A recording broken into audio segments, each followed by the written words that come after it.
We had a really good relationship with our local guards, and let it be a lesson to everyone that appearances can be deceptive. Our head guard in Sirikatau was a University of New South Wales aeronautical engineering graduate. One of the other guards had an economics degree from Adelaide University or something like that. It's just, you'd be going through because after 10 years of civil war, they had been reduced to subsistence living. You'd be in a village where literally people are back to wearing grass skirts and shell money. Women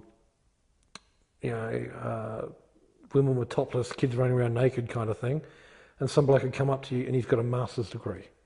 And you just chat, because after 10 years, they're living hand to mouth and they were burnt out, because of the isolation of the cordon that the PNG government threw around the island. They were desperately poor. Absolutely. And again, that harks back to the Forgotten campaign. When Timor kicked off, we're sitting there going, hang on, Bougainville's been going on here, and we've got a good neighbourly responsibility, a moral responsibility with the Panguna mine and stuff like that, and everything's going towards Timor. So we saw a bit of that and everything else like that, but I loved New Guinea. I loved Bougainville. I would go back there in a flash. They were real, I keep saying, they were real no-shit people. If they loved you, they really loved you, you were their brooder, you're their brother and all the rest of it. And I got on really well with them because you just didn't fake anything. If you didn't like them, or they were doing something wrong, no, don't do that. Or if you do that, this is what's going to happen. And they would tell you the same thing back. And if they didn't like you, leave or we'll kill you. And they were quite upfront about it. And that never happened to me, but it happened to the other patrols and stuff. And I got on really well with the PNG guys. And you just have to understand that it's a village system. Like I said before, everyone knows what everyone else is doing. Respect to the elders, common property, all those sort of issues.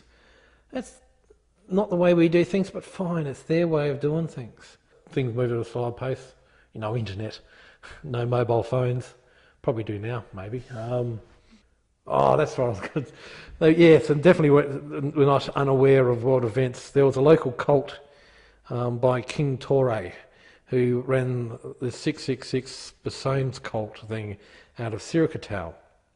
He was evidently he didn't speak English. He maintained he didn't speak English, but he was an ex-plumber or electrician from Panguna mine, and he had founded this religious cult 10 years earlier, I don't know, certainly a number of years earlier. It had about 2,000 odd followers. They believed that Jesus was born in the Mount Lugana, I think it is, volcano, and that his three prophets were the Queen, Kofi Annan, and President Clinton. And he had, he was a magnificent bloke. He had a parliament, he founded a parliament, and he one day turned up and handed me these 20 odd letters to mail out to all these dignitaries, to the Queen, Kofi Annan and President Clinton, and that, all inviting them to the opening of his parliament, which was just magnificent. And he was a crafty old guy, but again, just really looked like a real wild man kind of thing. Fuzzy, great grey hair and bones on a necklace and all this sort of stuff. And he was the one. I'm actually a titled gentleman. I have a title. I am a paramount chief of the Bana clan of the CY district. So after I'd been in Sirikatau for a while, and we'd had a celebration for a peace day, and I'd had some pigs flown in, and I've been there a few months, and so I've been presented a fair bit of the ceremonial headdress, necklace stuff, which was Mimi, which counted for a lot of sort of credibility, and I could also whistle up a helicopter with giant pigs on board. So obviously I was the boss Pella man and all this sort of stuff. And so he arranged for me, they had probably 80 or 100 warriors turn up with spears and stuff like this at this big celebration, and they lift him up on their shoulders and dance around in the circle with the spears and stamping feet, and I was crowned, inducted or whatever as a paramount chief of the Barna clan. So I still have the ceremonial necklaces and stuff like that. And I can't remember if it was after that or before that, King Torre turned up one night at our door of our compound, and because at that stage I was single, unattached and all the rest of it, and he goes, you're the boss fella, man, you should have a wife. No, I don't have one. I can't remember what I said, but next thing, he marches in 6 young women and lines them up in front of me and goes, here you go, take your choice. Take your pick. Oh my golly goodness. What do you do to something like that? So I rapidly invented a fiancée waiting for me in Sydney. That's boys' own adventure stuff.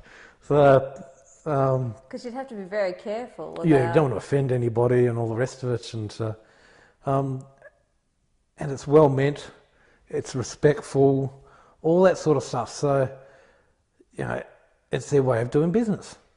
And so it's all about... Remember I was saying about perception being paramount and all that sort of stuff? So not only is it good business, it's also, a misplaced word or action or something like that can be wrongly perceived.